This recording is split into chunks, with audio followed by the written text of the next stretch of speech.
We've talked a lot about the role the profession has had in the investigation processes, but just in the teaching council space in general, where else does the profession sit? Let me start with our governing council, Of that course, overarching body that makes the ultimate decisions.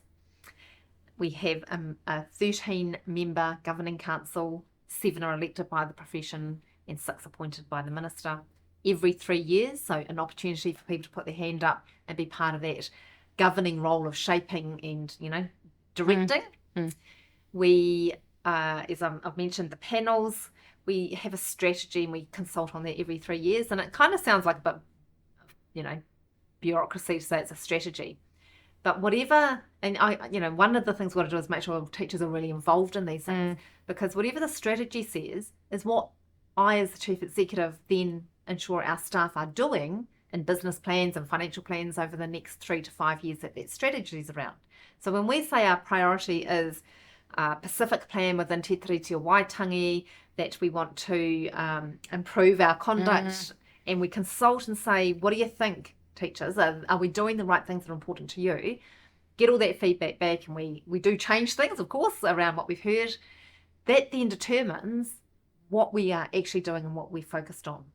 We ask teachers to support us, to give us their expertise, their understanding. As I say, you're qualified, you're practitioners, no one else's.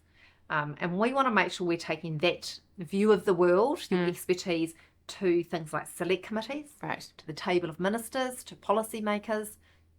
One of my measures of success as a CE is when there's a question about education, will those people, whether it's media, policymakers, ministers, academics, when that's being asked, will people remember that there's a unique group of people who don't know everything, but you have knowledge that they don't. And yet what I hear in the media often is, and not that it's wrong, but there's got to be an and.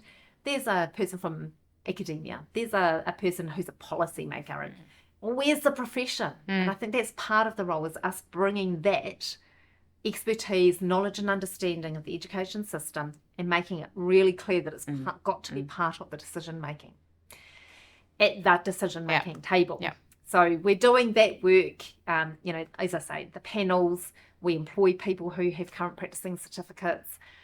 Literally, if you want to be involved in something, get in touch. It could be in the Rauhuia leadership space, which is a priority in our strategy. It might be in Unteach Racism.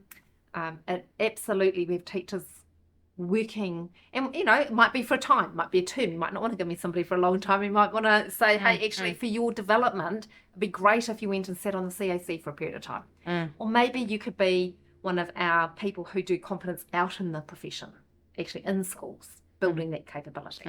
There's so many opportunities, and I think, I put that back on us. We need to make sure the profession know what those opportunities are. But it's just really lovely that it's not, the profession's not seen as a document, it's not seen as just the standards, but it's actually, or just the code, but it's actually people that are woven in and through those processes that occur here, in our whare, in our place here, as professionals. It's good to hear that there are real life teachers here as part of what happens on a daily basis. It's really good to hear that voice in the space.